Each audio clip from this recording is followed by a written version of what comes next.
ETV ప్రేక్షకులకు నమస్కారం. శుభమస్తు కార్యక్రమానికి స్వాగతం. ఈనాటి శుభమస్తు కార్యక్రమంలోని గ్రహఫల మంచంలో గ్రహాల యొక్క స్థితిగతులు, వాటి యొక్క శుభాశుభ ఫలితాల గురించి పరిశీలిద్దాం. అలాగే ఈరోజు ద్వాదశ రాశుల వారికి అదృష్ట సంఖ్య, అదృష్ట వర్ణం, ప్రతికూల గ్రహాల దోష నివృత్తికి ఎటువంటి పరిహారాలు పాటించాలి అనేటువంటి విషయాలు తెలుసుకుందాం. ముందుగా నేటి పంచాంగ వివరాలు. శ్రీ శోభకృతనామ సంవత్సరం, ఉత్తరాయణం, శిశిర ఋతువు, మాఘమాసం, బహుళపక్షం. ఈరోజు తిథి బహుళ పంచమి, రాత్రి 2:25 వరకు ఉంది. నక్షత్రం చిత్త, ఉదయం 7:34 వరకు.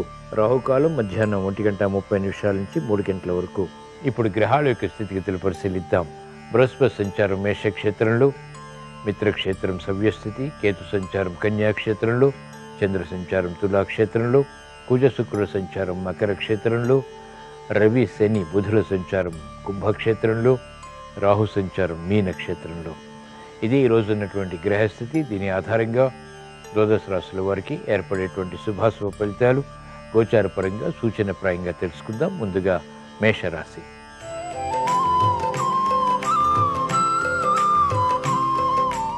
ఈరోజు మేషరాశి వారి ఫలితాన్ని పరిశీలించినట్లయితే మానసిక క్లేశాలు కొనసాగుతాయి. చేపట్టినటువంటి కార్యకలాపాలపై అనిశ్చిత వాతావరణం కూడా ఉంటుంది. నిర్ణయాలు త్వరితగతిని తీసుకోలేకపోతారు. సంబంధ బాంధవ్యాల విషయంలో చిరు సమస్యలు తలెత్తుతాయి. మెరుగైనటువంటి అవకాశాలకే తహతహ పెరుగుతుంది. ఆరోగ్య విషయంలో జాగ్రత్తలు పాటించాలి.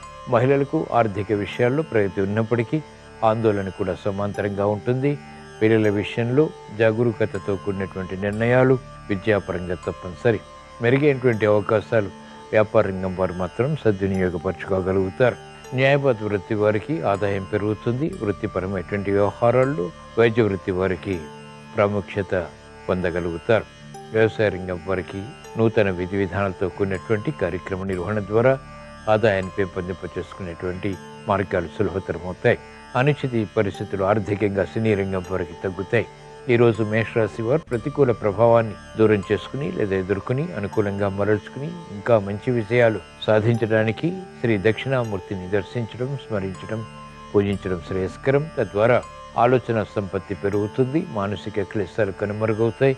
పిల్లల విషయంలో ఆందోళన తగ్గుతుంది. శారీరక రుగ్మతలు నియంత్రించగలుగుతారు. ఈరోజు మేషరాశి వారి అదృష్ట సంఖ్య 3. ఈరోజు మేషరాశి వారి అదృష్ట వర్ణం పసుపు.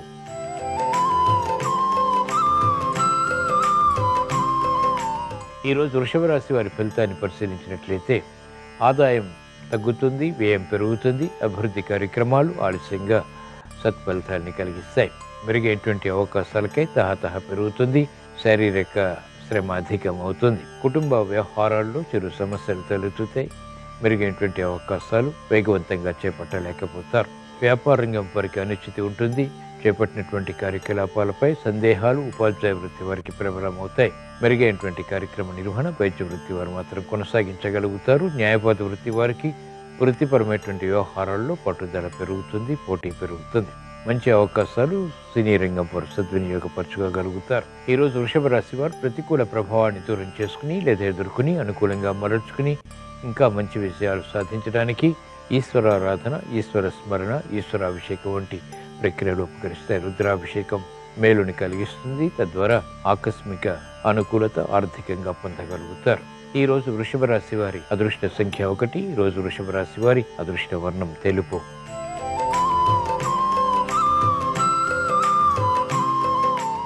ఈరోజు మిథున రాశి వారి ఫలితాలను పరిశీలించినట్లయితే ఆర్థిక వ్యవహారాలు కలిసి వస్తాయి. ధన విషయాల్లో ప్రోత్సాహం కొనసాగుతుంది. కుటుంబ సఖ్యతతో కూడినటువంటి నిర్ణయాల ద్వారా శుభ ప్రయత్నాలు లాభిస్తాయి. మెరుగైనటువంటి అవకాశాలు వృత్తి, వ్యాపార, ఉద్యోగ సంబంధిత కార్యకలాపాల్లో సులభతరమవుతాయి. ఆరోగ్యం పదిలం. ప్రయాణాల ద్వారా ప్రయోజనాలు సాధించగలుగుతారు. మహిళలకు ప్రాధాన్యతతో కూడినటువంటి కార్యక్రమ నిర్వహణ గృహపరంగా లాభిస్తుంది. పిల్లల విషయంలో అభివృద్ధి గోచరిస్తుంది. ఆనందకర పరిస్థితులు వృత్తి, వ్యాపార, ఉద్యోగ సంబంధిత కార్యకలాపాల్లో కూడా అభివృద్ధిని గోచరిస్తాయి. పెట్టుబడుల విషయంలో అనుకూలత వ్యాపార రంగం వారు పొందగలుగుతారు. మెరుగైనటువంటి అవకాశాలు విద్యార్థులకి విద్యాపరంగా లభిస్తాయి. అనిశ్చిత పరిస్థితులు న్యాయవాద వృత్తి వారికి కనుమరుగవుతాయి. ప్రశాంతతతో కూడినటువంటి నిర్ణయాలు వైద్య వృత్తి వారికి శోభను కలిగిస్తాయి.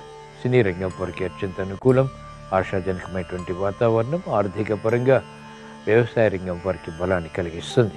ఈరోజు మిథున రాశి వారు ప్రతికూల ప్రభావాన్ని దూరం చేసుకుని లేదా ఎదుర్కొని అనుకూలంగా మరల్చుకుని ఇంకా మంచి విజయాలు సాధించడానికి శ్రీ దత్తాత్రేయ స్వామిని దర్శించడం, స్మరించడం, పూజించడం శ్రేయస్కరం. తద్వారా ఆగిపోయినటువంటి కార్యకలాపాలు పునఃప్రారంభించి విజయాలు సాధించగలుగుతారు. ఈరోజు మిథున రాశి వారి అదృష్ట సంఖ్య 9. ఈరోజు మిథున రాశి వారి అదృష్ట వర్ణం ఎరుపు.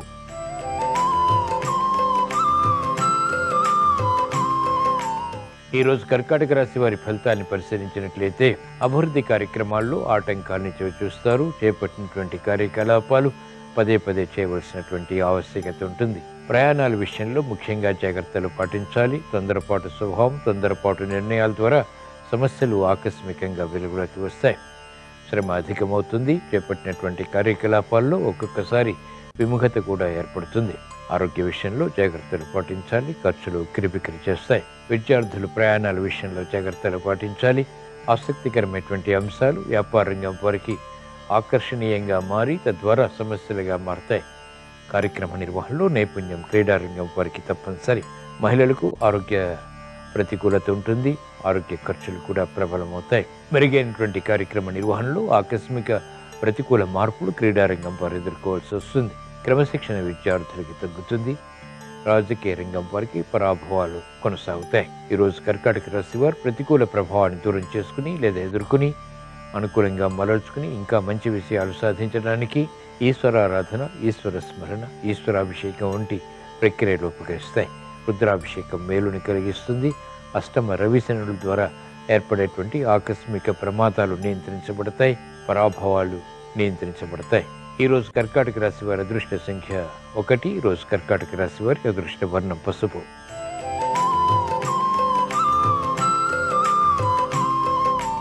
ఈరోజు సింహరాశి వారి ఫలితాన్ని పరిశీలించినట్లయితే ఆర్థిక వ్యవహారాల్లో మెరుగైనటువంటి అవకాశాలు చేజిక్కించుకోగలుగుతారు. విదేశీ పర్యటనలు ఉపకరిస్తాయి. విదేశీ సంభాషణలు లాభిస్తాయి. ఆర్థికపరమైనటువంటి వ్యవహారాల్లో చురుకైనటువంటి నిర్ణయాలు తీసుకోగలుగుతారు. ఆరోగ్య రక్షణ కొనసాగుతుంది. అభివృద్ధి ఆర్థిక పరంగా ఏర్పడుతుంది. మహిళలకు అత్యంత అనుకూల కాలం. నిర్ణయాలు కలిసి వస్తాయి. మానసిక ప్రశాంతత పెరుగుతుంది. చేపట్టిందే తడుగా కార్యక్రమాల్లో విజయాలు పొందగలుగుతారు. పిల్లల అభివృద్ధి ఆనందానికి దారితీస్తుంది. విదేశీ పర్యటనలు వంటి ఉపకరిస్తాయి. పెట్టుబడుల విషయంలో ఆందోళన వ్యాపార రంగం వారికి తగ్గుతుంది. వ్యాపార విస్తరణలు వంటివి కలిసి వస్తాయి. కార్యక్రమాల్లో వేగం న్యాయపాత వృత్తి వారికి లాభిస్తుంది. ఆకస్మిక అనుకూలత ఆర్థిక పరంగా బలాన్ని కలిగిస్తుంది. స్థిరాస్తి రంగం వారికి అత్యంత అనుకూలం. రాజకీయ ప్రయోజనాలు రాజకీయ రంగం వారికి లాభిస్తాయి. మెరుగైనటువంటి అవకాశాలు సాఫ్ట్వేర్ రంగం వారు పొందగలుగుతారు. వ్యవసాయ రంగం వారికి నూతన ఆశలు చిగురింపచేసేటువంటి వాతావరణం వృత్తిపరంగా బలాన్ని కలిగిస్తుంది. ఈరోజు సింహరాశి వారు ప్రతికూల ప్రభావాన్ని దూరం చేసుకుని లేదా ఎదుర్కొని అనుకూలంగా మరల్చుకుని ఇంకా మంచి విషయాలు సాధించడానికి శ్రీ మహావిష్ణువుని దర్శించడం, స్మరించడం, పూజించడం శ్రేయస్కరం. విష్ణు సహస్రనామ పఠనం శ్రవణం మేలుని కలిగిస్తుంది. ఆకస్మిక సమస్యలు దూరమవుతాయి. ప్రశాంతత పెరుగుతుంది. అదృష్ట సంఘటనల్ని ఆహ్వానించగలుగుతారు. ఈరోజు సింహరాశి వారి అదృష్ట సంఖ్య 3. ఈరోజు సింహరాశి వారి అదృష్ట వర్ణం పసుపు.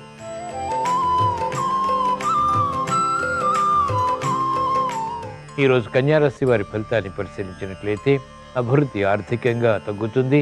మెరుగైనటువంటి అవకాశాలు పట్టుదలతో కూడిన కార్యక్రమ నిర్వహణ ద్వారా మాత్రమే పొందగలుగుతారు. మహిళలు ఆరోగ్య విషయంలో జాగ్రత్తలు పాటించాలి. ఆకస్మిక చిక్కులు, సమస్యలు ఆరోగ్యపరంగా చేకూరుతాయి. మెరుగైనటువంటి అవకాశాలు న్యాయవాద వృత్తి వారు పొందగలుగుతారు. శత్రువులపై విజృంభించగలుగుతారు. వ్యవసాయ రంగం వారికి అత్యంత అనుకూలం. నూతన ప్రయోగాలు, పరిశోధనలు వైద్య వృత్తి వారికి లాభిస్తాయి. కార్యక్రమ నిర్వహణలో నైపుణ్యం సాఫ్ట్వేర్ రంగం వారు కొనసాగించగలుగుతారు. అభివృద్ధి ఆర్థికంగా వ్యవసాయ రంగం వారికి తగ్గుతుంది. నైపుణ్యం మాత్రం కొనసాగించగలుగుతారు. ఈరోజు కన్యారాశి వారు ప్రతికూల ప్రభావాన్ని దూరం చేసుకుని లేదా ఎదుర్కొని అనుకూలంగా మరల్చుకుని ఇంకా మంచి విషయాలు సాధించడానికి అవమానకర సంఘటనలు, పరాభవాలు దూరం చేసుకుని విపత్కర పరిస్థితుల్ని దూరం చేసుకుని విజయాలు సాధించడానికి మహాకాళి అమ్మవారిని దర్శించడం, స్మరించడం, పూజించడం శ్రేయస్కరం. తద్వారా మంచి అవకాశాలు సద్వినియోగపరచుకోగలుగుతారు. శత్రువులపై విజృంభించగలుగుతారు. మానసిక ధైర్యం పెరుగుతుంది. ఆరోగ్య రక్షణ చేకూరుతుంది. ఈరోజు కన్యారాశి వారి అదృష్ట సంఖ్య 1. ఈరోజు కన్యారాశి వారి అదృష్ట వర్ణం ఆకుపచ్చ.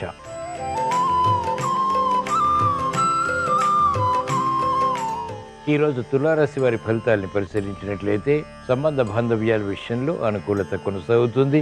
ఆసక్తికరమైనటువంటి అంశాలు గృహపరంగా కొనసాగించి విజయాలు సాధించగలుగుతారు. సమర్థత పెరుగుతుంది, పోటీతత్వం పెరుగుతుంది. అనుచిత పరిస్థితుల్ని అనుకూలంగా మరల్చుకోగలుగుతారు. బాధ్యతలు పెరుగుతాయి, అయినప్పటికీ సక్రమ నిర్వహణ ద్వారా అనుకూలత సాధించగలుగుతారు. ఆరోగ్యం పదిలం. మహిళలకు అత్యంత అనుకూల కాలం. సంభాషణలు రుచిస్తాయి, ఆధిక్యత పెరుగుతుంది. మెరుగైనటువంటి అవకాశాలు విద్యార్థులు విద్యాపరంగా పొందగలుగుతారు. అనిశ్చిత పరిస్థితులు రాజకీయ రంగం వరకు తగ్గుతాయి. ఆలోచన సంపత్తి పెరుగుతుంది. క్రమశిక్షణతో కూడినటువంటి కార్యకలాపాలు సినీ రంగం వరకు లాభిస్తాయి. ఆశాజనకమైనటువంటి వాతావరణం వైద్య వృత్తి వారికి కొనసాగుతుంది. న్యాయవాద వృత్తి వారికి వృత్తిలో అభివృద్ధి గోచరిస్తుంది. ఉపాధ్యాయ వృత్తి వారికి సంభాషణలు లాభిస్తాయి. ఈరోజు తులారాశి వారు ప్రతికూల ప్రభావాన్ని దూరం చేసుకుని లేదా ఎదుర్కొని అనుకూలంగా మరల్చుకుని ఇంకా మంచి విజయాలు సాధించడానికి శ్రీ దక్షిణామూర్తిని దర్శించడం, స్మరించడం, పూజించడం శ్రేయస్కరం. తద్వారా తెలివైనటువంటి నిర్ణయాల ద్వారా సమస్యల్ని వేగవంతంగా పరిష్కరించుకోగలుగుతారు. విజయాలు సాధ్యపడతాయి. ఈరోజు తులారాశి వారి అదృష్ట సంఖ్య 2. ఈరోజు తులారాశి వారి అదృష్ట వర్ణం ఎరుపు.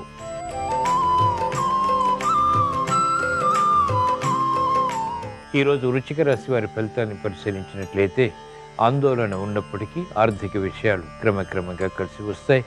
నూతన కార్యక్రమాలకు శ్రీకారం చుట్టగలుగుతారు.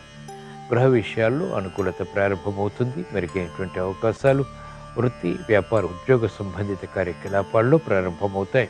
అనిశ్చితి ఆర్థికంగా వ్యవసాయ రంగం వరకు తగ్గుతుంది. పెట్టుబడుల విషయంలో జగడాలు లేదా విరోధాలు వ్యాపార రంగం వరకు తగ్గుతాయి. సందర్భోచిత నిర్ణయాలు తీసుకోగలుగుతారు.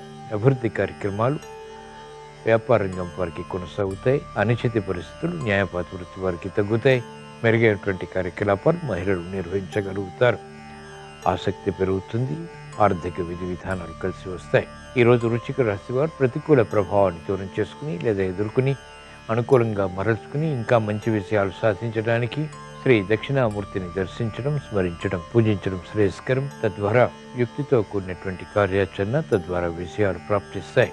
ఈరోజు వృశ్చిక రాశి వారి అదృష్ట సంఖ్య 3. ఈరోజు వృశ్చిక రాశి వారి అదృష్ట వర్ణం పసుపు.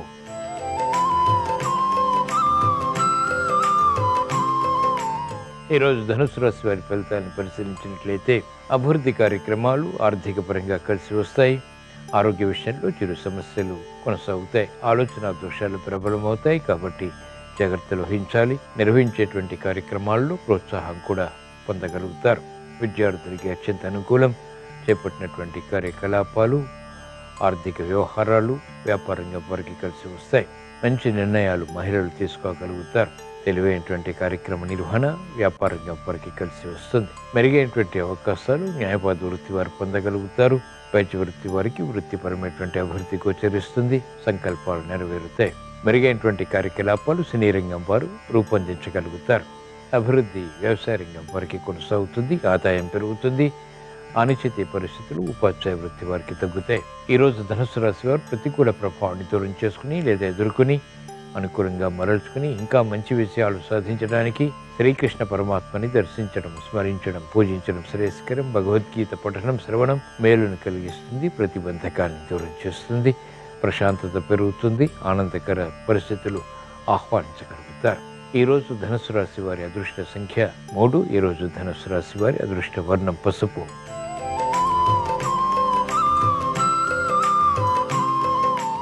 ఈరోజు మకర రాశి వారి ఫలితాన్ని పరిశీలించినట్లయితే ఆరోగ్య విషయాల్లో తగిన జాగ్రత్తలు తప్పనిసరి. మెరుగైనటువంటి అవకాశాలు లభించినప్పటికీ వాటి ఆచరణ ఆలస్యం అవుతుంది. కార్యక్రమాల్లో వేగం తగ్గుతుంది. సందర్భోచిత నిర్ణయాలు తీసుకోలేకపోతారు. సందిగ్ధ పరిస్థితులు ఉంటాయి. మెరుగైనటువంటి అవకాశాలకే చేసేటువంటి ప్రయత్నాల్లో విఘ్నాల్ని కూడా చవిచూస్తారు. సహాయ సహకారాలు పొందలేకపోవడం ద్వారా ఏర్పడినటువంటి సమస్యలు కూడా జటిలమవుతాయి. మిత్రులు శత్రువులు అవుతారు. శత్రువుల్లో అతి శత్రువులు అవుతారు. కార్యక్రమ నిర్వహణలో నైపుణ్యం క్రీడారంగం వారికి తగ్గుతుంది. ప్రతిబంధకాలు వ్యాపార రంగం వారికి ఆర్థికంగా దగ్గరవుతాయి. ఏకాగ్రత తగ్గుతుంది. మంచి నిర్ణయాలు మహిళలు తీసుకోలేకపోతారు. ఆశించినటువంటి ప్రయోజనకారి కార్యక్రమ నిర్వహణ ఆలస్యంగా పూర్తి చేసి విషయాలు అంతిమంగా మాత్రమే సాధించగలుగుతారు. విద్యార్థులకి ప్రతిభ ఉన్నప్పటికీ ఆశించినటువంటి ప్రయోజనాలు ఆలస్యంగా దక్కుతాయి. చేపట్టినటువంటి కార్యకలాపాల్లో ప్రోత్సాహం న్యాయవాద వృత్తి వారికి లభిస్తుంది. అయినప్పటికీ అమలు చేయలేకపోతారు. సందిగ్ధ పరిస్థితులు వైద్య వృత్తి వారికి కొనసాగుతాయి. సాఫ్ట్వేర్ రంగం వారికి అవకాశాలు తగ్గుతాయి. అభద్రతాభావం పెరుగుతుంది. ఈరోజు మకర రాశి వారు ప్రతికూల ప్రభావాన్ని దూరం చేసుకుని లేదా ఎదుర్కొని అనుకూలంగా మరల్చుకుని ఇంకా మంచి విజయాలు సాధించడానికి శ్రీకృష్ణ పరమాత్మని దర్శించడం, స్మరించడం, పూజించడం శ్రేయస్కరం. తద్వారా మెరుగైనటువంటి కార్యక్రమ నిర్వహణ, తద్వారా విషయాలు పొందగలుగుతారు. ఈరోజు మకర రాశి వారి అదృష్ట సంఖ్య 6. ఈరోజు మకర రాశి వారి అదృష్ట వర్ణం పసుపు.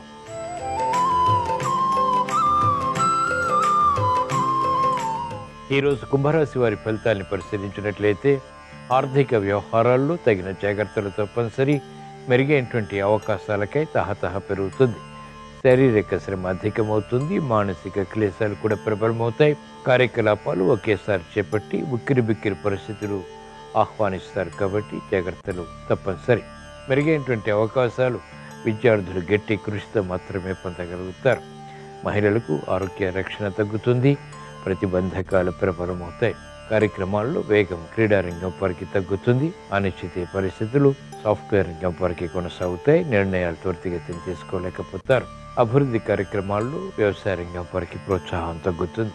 ఈరోజు కుంభరాశి వారు ప్రతికూల ప్రభావాన్ని దూరం చేసుకుని అనుకూల ప్రభావాన్ని పెంపొందింపచేసుకోవటానికి శ్రీ దక్షిణామూర్తిని దర్శించడం, స్మరించడం, పూజించడం శ్రేయస్కరం. తద్వారా శ్రమను అధిగమించగలుగుతారు. ఆర్థిక విషయాలు కలిసి వస్తాయి. శ్రమ తగ్గుతుంది. మెరుగైనటువంటి కార్యక్రమ నిర్వహణ ద్వారా మెప్పుని పొందగలుగుతారు. పురోగవృద్ధి సాధించగలుగుతారు. ఈరోజు కుంభరాశి వారి అదృష్ట సంఖ్య 1. ఈరోజు కుంభరాశి వారి అదృష్ట వర్ణం ఎరుపు.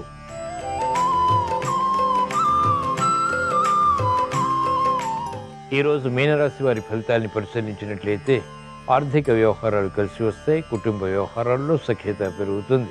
మిత్రుల ద్వారా లబ్ధి చేకూరుతుంది. ఆనందకర పరిస్థితులు గృహరీత్యా ఆహ్వానించగలుగుతారు. శ్రమతో కూడిన విషయాలు వ్యాపార రంగం వారికి సిద్ధిస్తాయి. వ్యాపార పెట్టుబడులు లాభిస్తాయి. వ్యాపార విస్తరణలు కూడా కలిసి వస్తాయి. నూతన ఉత్సాహం విద్యార్థులకి పెరుగుతుంది. విదేశీ విద్యా ప్రయత్నాలు కలిసి వస్తాయి. నూతన కార్యక్రమాలకు మహిళలు శ్రీకారం చుట్టగలుగుతారు. పురోగవృద్ధి ఆర్థికంగా బలాన్ని కలిగిస్తుంది. న్యాయవాద వృత్తి వారికి యుక్తితో కూడిన కార్యాచరణ గుర్తింపును తెచ్చిపెడుతుంది. వైద్య వృత్తి వారికి క్లిష్ట సమస్యలు పరిష్కరింపబడతాయి. నూతన ఆశలు చిగురింపచేసేటువంటి వాతావరణం సినీ రంగం వారికి ఆకర్షిస్తుంది. మెరుగైన అవకాశాలు వ్యవసాయ రంగం వారు పొందగలుగుతారు. సంతోష వార్తలు ఉపాధ్యాయ వృత్తి వారికి ఇంపును కలిగిస్తాయి. ఈరోజు మీనరాశి వారు ప్రతికూల ప్రభావాన్ని దూరం చేసుకుని లేదా ఎదుర్కొని అనుకూలంగా మరల్చుకుని మంచి విషయాలు సాధించడానికి ఈశ్వరారాధన, ఈశ్వర స్మరణ, ఈశ్వరాభిషేకం వంటి ప్రక్రియలు ఉపకరిస్తాయి. రుద్రాభిషేకం మేలును కలిగిస్తుంది. ప్రతిబంధకాలని తొలగిస్తుంది. ఏలినాటి శని ప్రభావం నియంత్రించగలుగుతారు. ప్రగతి సాధించగలుగుతారు. ఈరోజు మీనరాశి వారి అదృష్ట సంఖ్య 3. ఈరోజు మీనరాశి వారి అదృష్ట వర్ణం పసుపు. ఇవి ఈరోజు ద్వాదశ రాశుల వారికి ఏర్పడేటువంటి శుభాశుభ ఫలితాలు. ద్వాదశ రాశుల వారికి కుటుంబ సఖ్యతతో కూడిన విజయాలు చేకూరాలని, ఆర్థిక పరిస్థితి ఆనందాన్ని కలిగించాలని, చేపట్టినటువంటి కార్యకలాపాల్లో అనుకూలత చేకూరాలని గురువారం సందర్భంగా శ్రీ దక్షిణామూర్తిని స్మరిస్తూ ప్రార్థిస్తూ స్వస్తి. శ్రీరస్తు శుభమస్తు. గురుబలాన్ని పెంపొందింపజేసే శక్తి పసుపుకుంటుంది. అందుకే గురువారం సందర్భంగా చిటికెడు పసుపు నీటిలో కలుపుకొని ఆ నీటితో స్నానాన్ని ఆచరించాలి. ఆ తర్వాత ఇంటి సింహద్వారం పై భాగంలో తడి పసుపుతో అడ్డంగా 3 గీతలు గీయాలి. గురువుకు ప్రియమైన దిక్కు ఈశాన్య దిక్కు కాబట్టి మీ గృహంలో ఉన్న అన్ని గదుల్లో మూలల్లో తడి పసుపుతో అడ్డంగా 3 గీతలు గీయాలి. ఇలా చేస్తే గురుబలాన్ని పెంపొందింపజేసుకొని సకల శుభాలను సిద్ధింపజేసుకోవచ్చు. అలాగే మహిళామణులు పసుపు తీసుకొని పసుపులో కొద్దిగా ఆవు నెయ్యి కలిపి శరీరానికి రాసుకొని స్నానాన్ని ఆచరించడం ద్వారా గురుబలాన్ని పెంపొందింపజేసుకోవచ్చు. అలాగే పసుపు కొమ్ముని పూజలో ఉంచి పూజ పూర్తయిన తర్వాత ఆ పసుపు కొమ్ముని ధనం దాచుకునే బీరువాలో దాచిపెట్టడం ద్వారా సంపూర్ణంగా గురుబలాన్ని పెంపొందింపజేసుకొని సకల శుభాలను సిద్ధింపజేసుకోవచ్చు.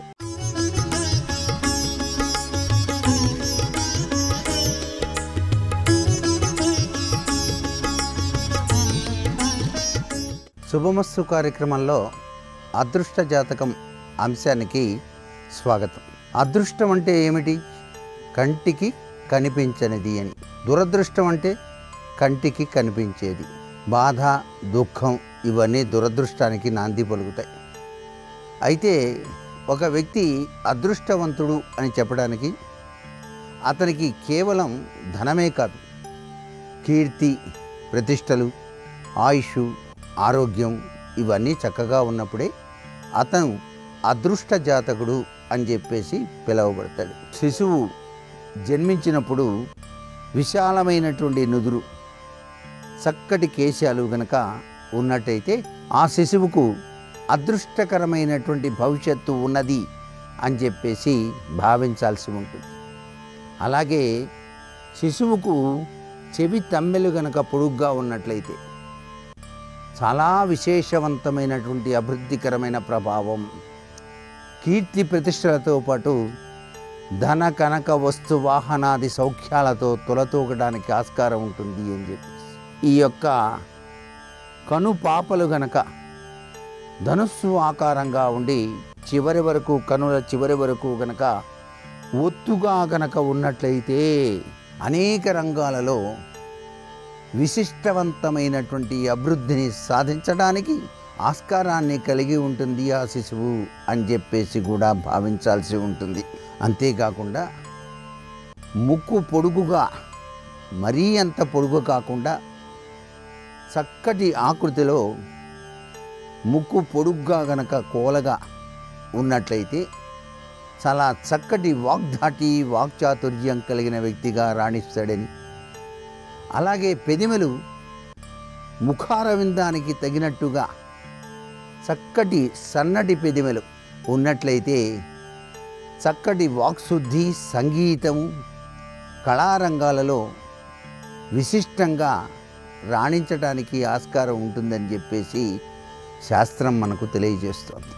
అట్లాగే చేతి వేళ్ళు గనక చూసినట్లయితే అన్నీ కూడాను ఒక విధంగా ఉండవు, కానీ బొటన వేలు మాత్రం చక్కగా మొనదేలినట్టుగా గనక ఉన్నట్లయితే ఆ శిశువు విశిష్టవంతమైనటువంటి దేశ సేవా తత్పరతో రాణింపచేయటానికి ఆస్కారం ఎక్కువగా ఉంటుంది అని చెప్పేసి మనకు శాస్త్రంలో చెప్పారు. అలాగే శరీరము యొక్క ఛాయ, శరీర ఛాయ గనక చక్కటి మామిడి పండు రంగు కలిగినట్లయితే శిశువు వివిధ రంగాలలో అభివృద్ధిని సాధించడమే కాకుండా జనాకర్షణ శక్తిని కలిగి ఉంటుంది. ఆ శిశువు పెరిగి పెద్దయిన తర్వాత చెప్పేటువంటి వాగ్చాతుర్యం అనేక మందిని ఆకట్టుకునేటువంటి లక్షణాలు కలిగినదిగా ఉంటుంది సుమా అని చెప్పేసి మనకు శాస్త్రంలో తెలియజేశారు. అంతేకాకుండా ప్రస్తుతం ఒక శిశువు జన్మించగానే ఆ శిశువు యొక్క జన్మ నక్షత్రాన్ని అనుసరించి కూడాను చాలా చక్కటి యోగవంతమైన ప్రభావం కలిగి ఉంటుంది నక్షత్ర ప్రభావరీత్యా అని కూడా మనకు శాస్త్రాలు తెలియజేస్తున్నాయి. ఉదాహరణకు మఖా నక్షత్ర జాతకులు చక్కటి తెలివితేటలు కలిగి అనేక రంగాలలో తమ వంతు అభివృద్ధిని సాధింపచేసుకోవటమే కాకుండా తాము చెప్పేటువంటి మాటలు ఇతరులు ఆచరించి అద్వితీయమైనటువంటి విశిష్ట స్థాయికి చేరుకునే విధంగా చెప్పగల సమర్థులు సుమా ఆ నక్షత్ర లక్షణం అది అని కూడాను మనకు శాస్త్రాల్లో చెప్పారు. అనేక నక్షత్రాల వెనకాల దాగిన అపూర్వవంతమైనటువంటి ప్రభావాలు కూడాను అదృష్ట జాతకరీత్యా మనం గమనించాల్సిన పరిస్థితి ఎంతైనా ఉంటుంది. అలాగే వివిధ రంగాలతో పాటు కళారంగంలో కూడాను అభివృద్ధిని సాధించాలి అనుకున్నప్పుడు కళలకు సంబంధించినటువంటి హస్త విన్యాస రేఖల యొక్క ప్రభావం అద్వితీయంగా ప్రతి వ్యక్తి జీవితంలోనూ మనం గమనించుకోవచ్చు. ఆ వ్యక్తి జీవితంలో మనం గనక చూసినట్లయితే హస్తరేఖల రీత్యా పొడుగాటి చేతులు కలిగి చక్కటి వేళ్ళు అందంగా ఉండి గురువు తత్వంలో విరాజిల్లేటువంటి ఈ యొక్క గురుగ్రహ తత్వం మౌంట్ అనేటువంటిది చాలా ఎత్తుగా ఉండటమే కాకుండా ఎరుపు రంగు గులాబీ రంగుతో కూడినదిగా ఆ హస్తము ప్రకాశిస్తూ ఉంటే అటువంటి వ్యక్తి వివిధ రంగాలలో కళాత్మకమైనటువంటి ప్రభావాలతో అంతర్జాతీయ ఖ్యాతిని గడించడానికి ఆస్కారం ఎంతగానో ఉంటుంది సుమా అంటోంది మనకు జ్యోతిష్య శాస్త్రం. ఏది ఏమైనప్పటికీ కూడాను మానవ జన్మ సార్థకత ఒక ఎత్తు అయితే అతను పుట్టినటువంటి విశేషాంశాల్ని అంచనా వేసుకుంటూ మనం గ్రహించేటువంటి అదృష్ట జాతకం మరొక విధంగా అంచనా వేయవచ్చు. మరికొన్ని ముఖ్య విషయాలు రేపటి శుభమస్తు కార్యక్రమంలోని అదృష్ట జాతకం అంశంలో తెలుసుకుందామా? మరి సర్వే జనా సుఖినో భవంతు.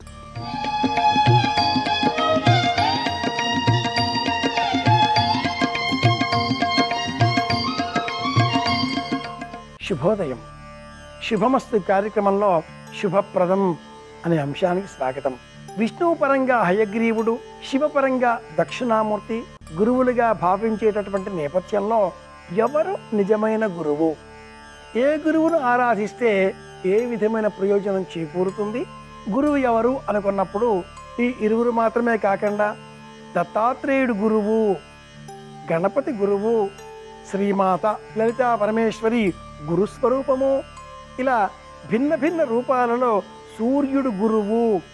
ఆంజనేయ స్వామి సూర్యుని వద్ద నవవ్యాకరణలను అభ్యసించాడు కనుక సూర్యుడు గురువు. కుమారస్వామి గురువు, బ్రహ్మదేవుడికే కుమారస్వామి పరబ్రహ్మ చైతన్య స్వరూపాన్ని బోధించిన కారణం చేత ఆ కౌమారము కూడా గురుస్థానాన్ని పొంది ఉన్నది. ఇలా అనేక మతాలలో గురువు అన్న శబ్దాన్ని నిర్వచించేటటువంటి విధానాలు అనేకం ఉండగా గురువు ఎవరికి వారే, ఎవరి గురువు వారికే ప్రత్యేకం అంటుంది ఆర్ష విజ్ఞానం. గ్రహాలలో గురుగ్రహం పెద్దది. ఎవరైనా ఒకరి వద్ద విద్యాభ్యసనం చేసిన అనంతరం కాలధర్మానికి నియతికి లోబడి ఆ గురువు గారు దేహత్యాగం చేసినప్పుడు గురువుకు మరణం ఉంటుందా? ఉండదుగాక ఉండదు. గురువు తన విద్య రూపంలో శిష్యుడిలో, శిష్యుడి భావజాలాలలో ప్రకటితమవుతూనే ఉంటాడు. ఆ శిష్యుడు తన గురువు గారి వల్ల తాను పొందిన జ్ఞానాన్ని తన శిష్యులకు అందించడంతో గురు పరంపర ఇలా కొనసాగుతూనే ఉంటుంది. కనుక గురువుకు మరణం లేదు అని చెప్పడంలో ఉండే అంతర్ధానం, అంతరార్థం, అంతర్భావజాలం, అంతర్గర్భితమైనటువంటి అంతర్ధానంగా ఉన్నటువంటి అంతరార్థం ఇదే అంటుంది ఆర్ష విజ్ఞానం. ఆలయానికి మనం వెళ్ళినప్పుడు ఆలయంలో ప్రధానంగా ఉండే అర్చామూర్తి వెలిసిన గర్భగృహాన్ని, గర్భ ఆలయ రూపాన్ని, గదిని, ద్వారాన్ని చూస్తూ ఆ గర్భగృహం చుట్టూ ప్రదక్షిణ చేస్తూ ఉంటాం.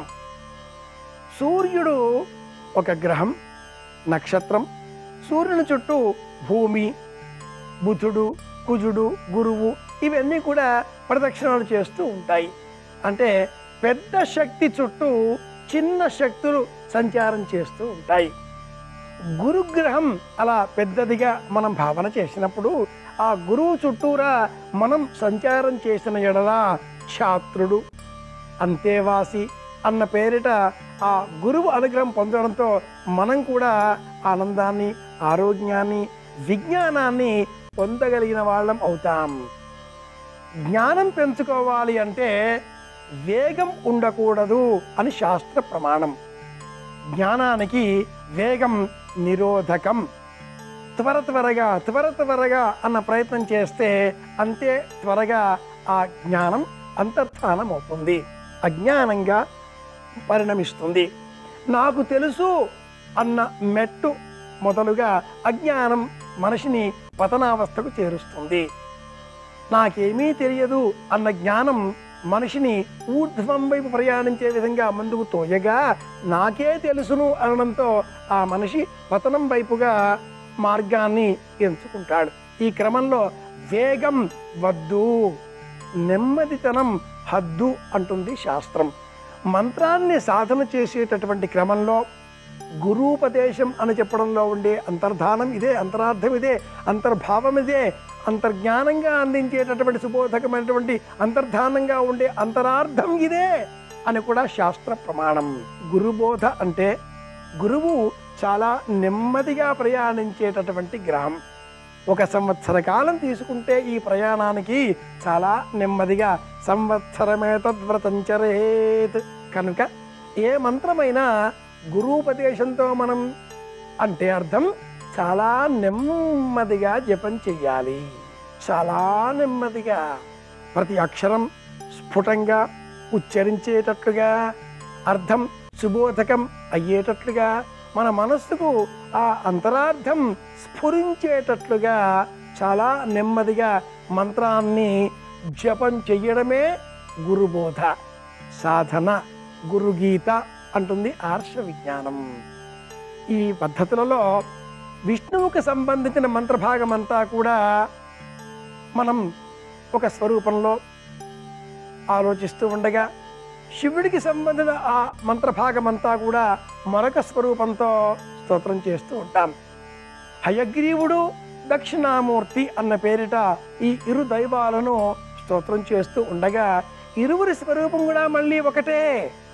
నెమ్మదితనం, మంత్రాన్ని అవగతం చేసుకోవడం, అర్థం చేసుకోవడం, అనుసరించడం, మననం చేయడం, స్మరించడం, శరీరమంతా కూడా ఆ మంత్రగత శక్తి అలా నిబిడీకృతం అయ్యే విధంగా, శరీరమంతా కూడా జీర్ణం అయ్యే విధంగా ఆ మంత్రాన్ని మనం మననం చేయడం ద్వారా మంత్రోద్దిష్టమైనటువంటి ఆ దేవతానుగ్రహాన్ని పొందగలిగిన వాళ్ళం అవుతాం. అలా కాకుండా వేగాన్ని పెంచుకొని జ్ఞానాన్ని పక్కన పెట్టేసి వేగంగా లక్షల సార్లు, వేల సార్లు అంటూ అలా జపం చేస్తూ వెళితే ఆయాసం తప్ప అనుగ్రహం శూన్యం అని కూడా శాస్త్ర ప్రమాణం. శక్తి పెద్దది, ఆలయంలో ఉండే అర్చామూర్తి కనుక ఆ అర్చామూర్తి చుట్టూరా మనం తిరుగుతూ ఉంటాం. మనలో కూడా శక్తిని పెంచుకునే నిమిత్తమై మనం ఇలా తిరుగుతూ ఉంటాం.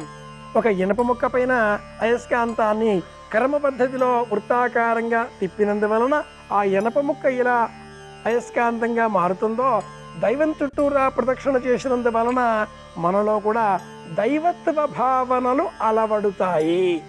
దివ్యమైనటువంటి జ్ఞానం అలవడుతుంది. ఆ దివ్యమైన జ్ఞానం అందించేటటువంటి శక్తి స్వరూపమే గురువు. కనుక దక్షిణామూర్తి కావచ్చును, హయగ్రీవుడు కావచ్చును, సూర్యుడు కావచ్చును, గణపతి కావచ్చును, కుమారస్వామి కావచ్చును, శ్రీమాత లలితా పరమేశ్వరి కావచ్చును. దైవం ఎవరిని మనం ఎంచుకున్నా ఆ ఎంచుకున్న దైవం పట్ల మనలో సంపూర్ణమైనటువంటి భక్తి, విశ్వాసం, నమ్మకం, ఓర్పు, సహనము అనేవి 5 లక్షణాలతో ముడిపడి ఉండాలి.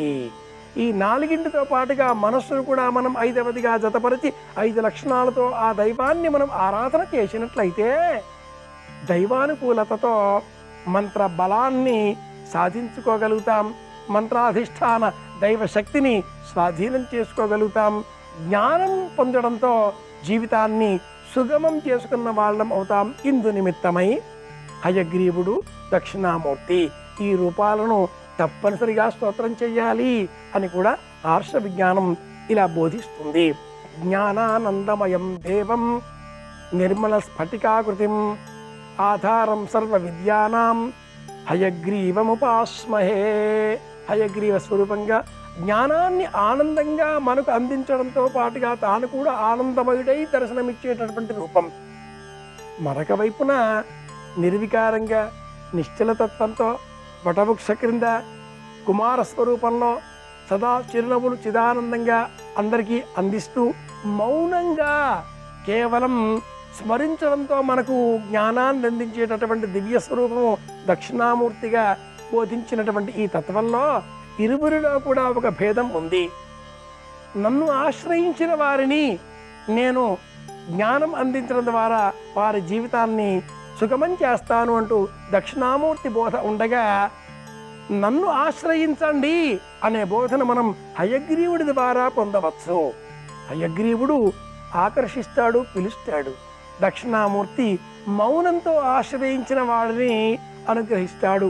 ఇది ఈ దైవ స్వరూపాల మధ్యన ఉండేటటువంటి భేదం, తత్వభేదం. కనుక ఏ సంస్కారానికి, సంప్రదాయానికి అనుచారంగా వస్తున్నటువంటి పారంపర్య విధానానికి మనం కట్టుబడి ఉన్నామో ఆ పద్ధతిని అనుసరించి దైవాన్ని ఆరాధన చేద్దాం. గురువారన్నాడు, తండ్రి గురువు, దక్షిణామూర్తి గురువు, హయగ్రీవుడు గురువు, అలాగే బ్రహ్మ విష్ణువు మహేశ్వరాత్మకమైనటువంటి దత్తాత్రేయుడు గురువు, ఆత్మ గురువు. ఆత్మబోధ అన్న పేరిట మన మనస్సు ఏ మార్గాన్ని అనుసరించమని బోధిస్తుందో ఆ మార్గాన్ని స్వీకరిద్దాం. అందరి క్షేమాన్ని కోరుదాం. మరిన్ని తెలుసుకోవడం కోసం మళ్ళీ రేపు కలుసుకుందాం. శ్రీరామ జయం.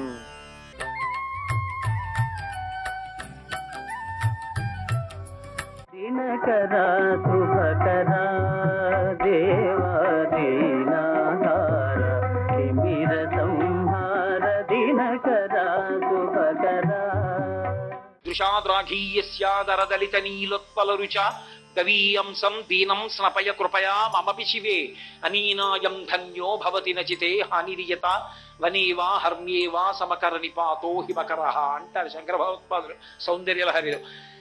గోవిందుడిగా కృష్ణ భగవానుడు గోవర్ధనోద్ధరణం చేసినప్పుడు కేవలం తన చూపుల చేత పోషించాడు.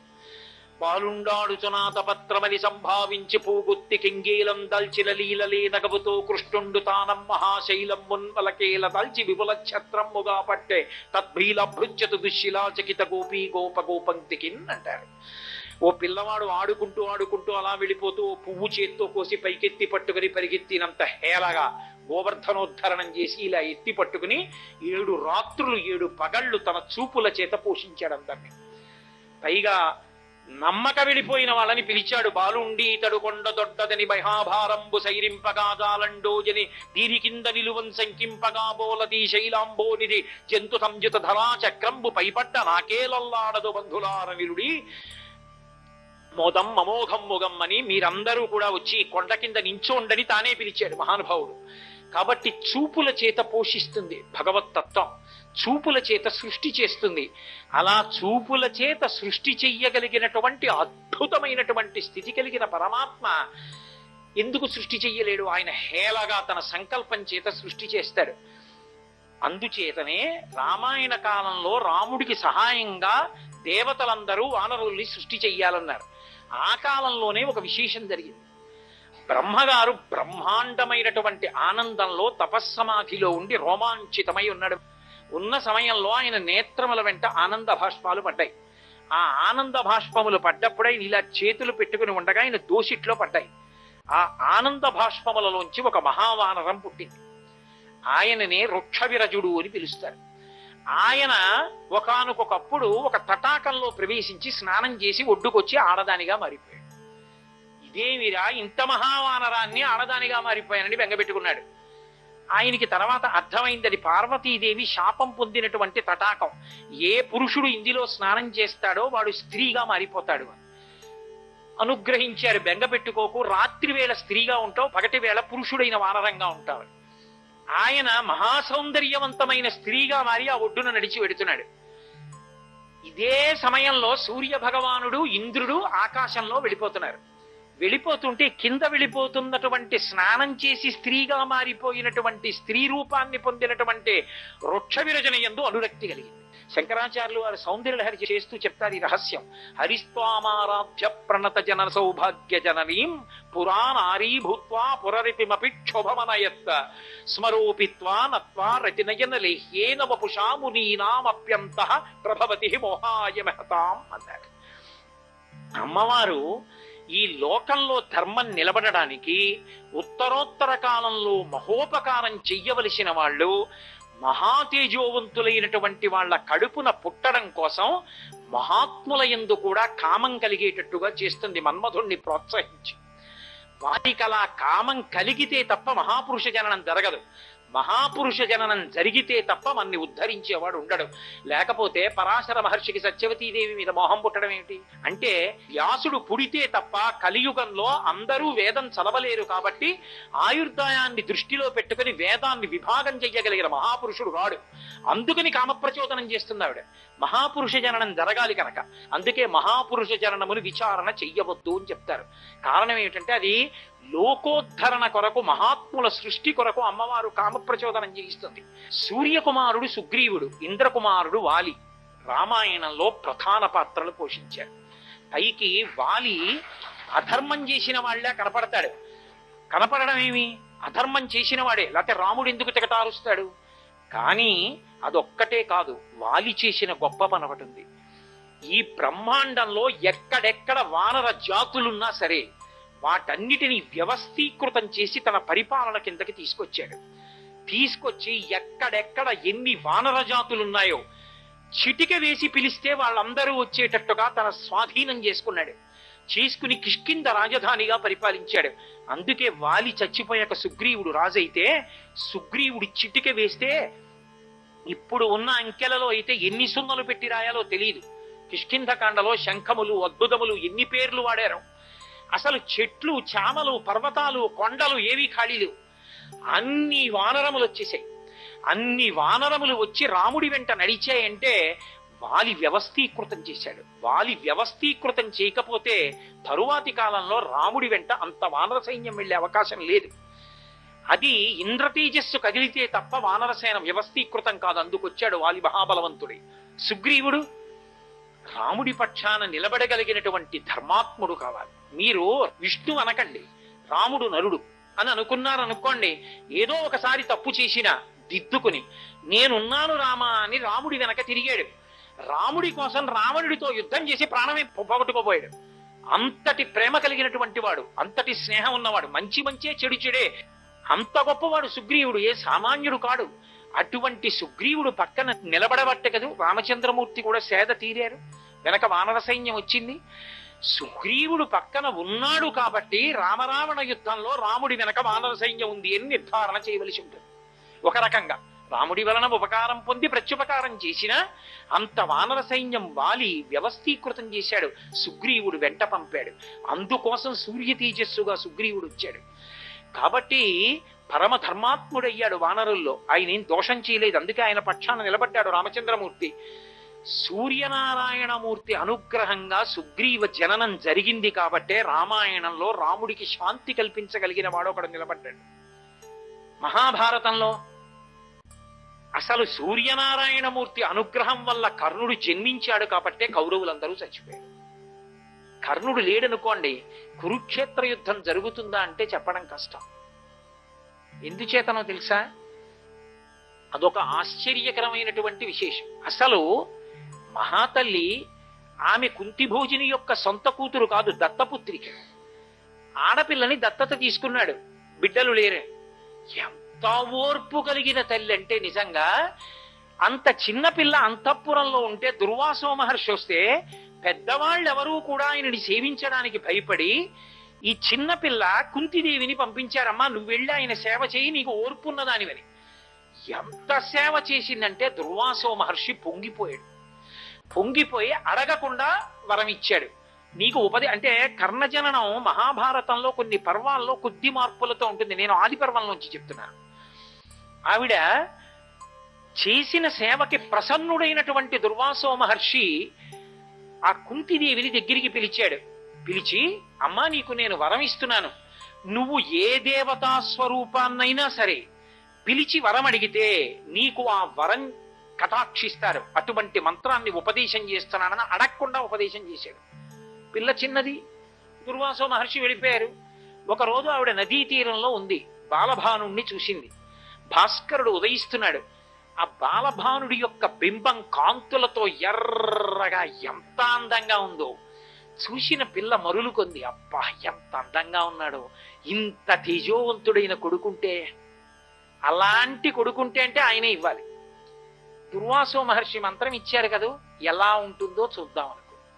తర్వాత ఏమొస్తుంది ఆలోచించలేదు. ఎందుకని? ఆలోచించగలిగినంత పరిణతి లేదు ఆ వయస్సులో.